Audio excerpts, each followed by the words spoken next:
Alright, ladies and gentlemen, what's going on? Randy here, rtsmall.com, bringing you a quick look at my brand new Ashimmu. Whoops, hey, I dropped my camera. So what we're going to do today is just get a real quick look-see-daisy at what happens with all this cool E-War stuff. I'm also going to walk you through the fittings that I chose for this ship. Let's start with that. And you can see what's going on. So the Ashimmu is a Blood Raider cruiser. It is a Blood Raider faction cruiser specializing in lasers and armor. It extra specializes in E-War, so that's electronic warfare equipment. So that is both the Nosferatu, the neutralizers, and the status webifiers have pretty big bonuses from the Ashimmu. So this guy really excels at locking a target down, slowing them down, draining their cap, and then just burning them out with its massive DPS, because make no mistake, the Ashimmu, while it is a control and energy drain ship, does a massive amount of DPS. You can see here I'm currently cold. My cold DPS here is 611.78 DPS, and once I get that hot, let's just go ahead and pop this here. Once I make that hot, what does that give me, right? Should give me a pretty good chunk of damage. Okay, so 611 DPS cold, 772 DPS hot, and that is going to be for 24 seconds because I do have a lot of bonuses here. So for 24 seconds, I'm dealing 772 damage, which is astronomical. The firing rate on this is going to be enormous. So really, it does a ton of damage and is a contender. Now, as far as the fittings I'm running, the real reason you're watching this video, right, is to see what I'm doing. So, first thing I've got here is all these short-range Centrum pulse lasers. So my optimal range, of course, is going to be between 14 and 20. And I do have very quick firing, 4.13 seconds, which of course gets even better with the heatsink popped, okay?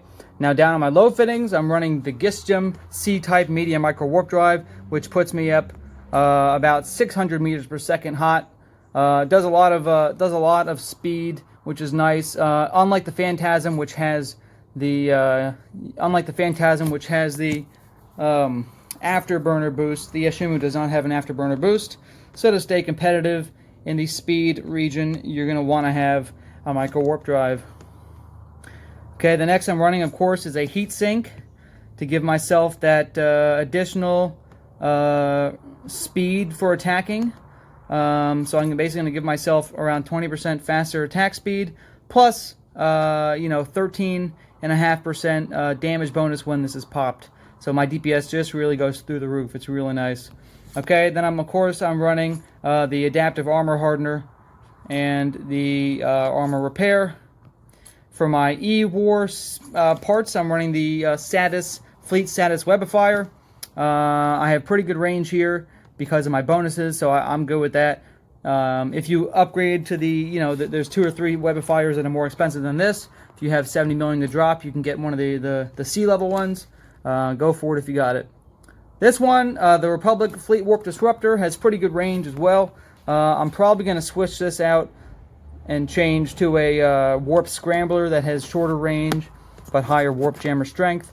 However, I just need to find a named one. I found RTS Corp did a few events last night, and we found a couple of regular MK5, MK7 disruptors, but they only give 3 power.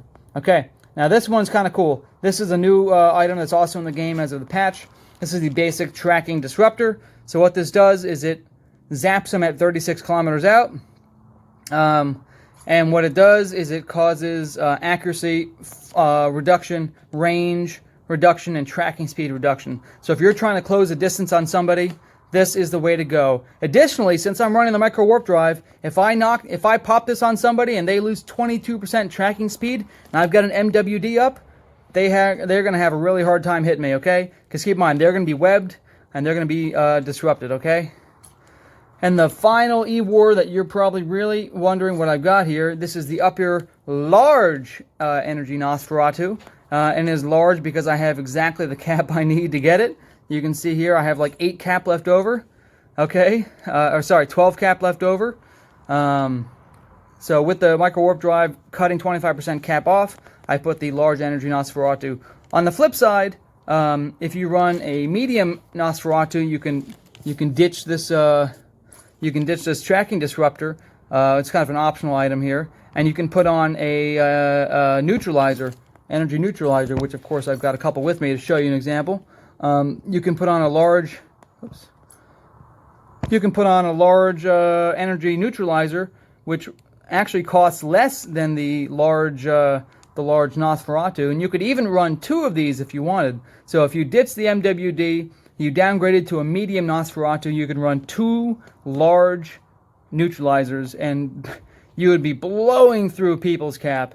You'd be wiping out, 1340 cap every 24 seconds, which is, plus you're draining another 200 and whatever from the Nosferatu. So huge energy capacitor disruption on the Ashimmu. Okay, so I forgot my rigs.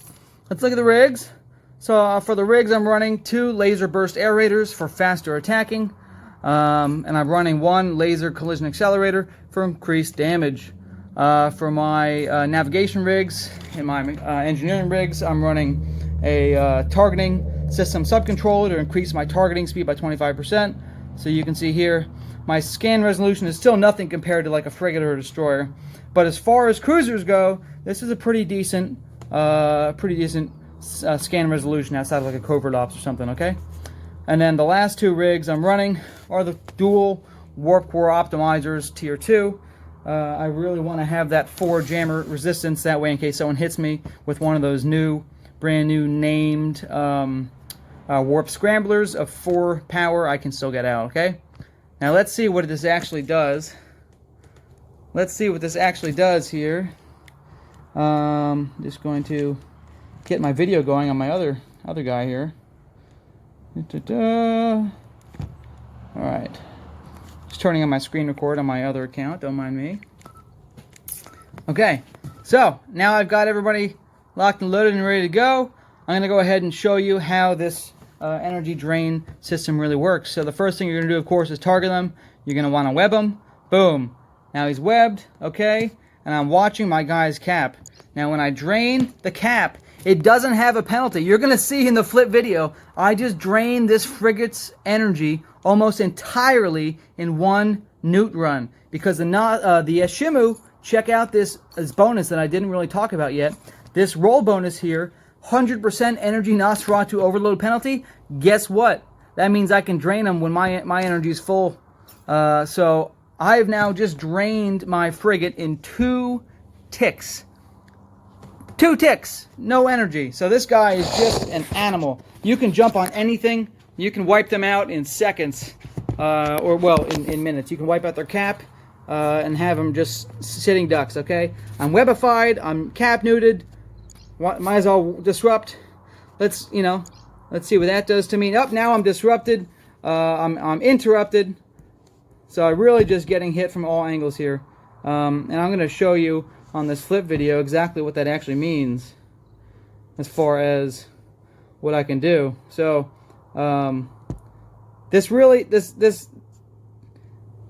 Ashimmu, while not as tanky or necessarily as fast as the Phantasm, it does a little bit more damage than the Phantasm if you're debating which laser family to get into. But the really nice thing is the ability to run this large Nosferatu. You can even, like I said, run a Nosferatu and a large neutralizer, and you can immediately wipe out anybody's cap in seconds. So that's the nice thing about the Ashimmu. You've seen my fittings now. I'll post, in the other channel, but why don't I just kill him real quick? Oh, there he goes. 1 shot. There goes my little frigate. There it is. Thanks for donating to the cause, Leia.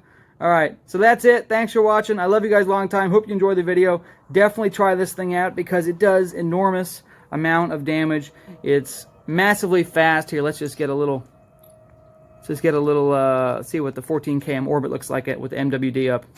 Okay, and by the way, with that Nosferatu up and this cap level, you'll be draining about 6 to 7% of your cap. You'll be stealing 6 to 7% of your max cap every 24 seconds. So it is cap stable. I cleared out some T7, T8 anoms earlier. It is cap stable doing that. It does not excel at at PvE, right? This is obviously a PvP ship, but as far as what it can do to cripple any ships that you're fighting, it's really quite nice. You can see orbiting at 14 km, over 1,500 meters a second. So like I said, when you have the web of fire on and you have the tracking speed disruptor on, you're really going to be doing a doozy. Okay, thanks for watching. Love you guys a long time. Randy out, baby! How do I turn this thing off? There it is. Oh, let's do a little heart. Look at this. This Samsung Note 20 Ultra is amazing. I love this thing. Look at, oh, I'm such an artist. Look at that. And I got to do a little indent where it's coming in. Ah! Whew! Oh, got to do a little light shine. There you go. Thanks for watching. Love you guys a long time. Randy out.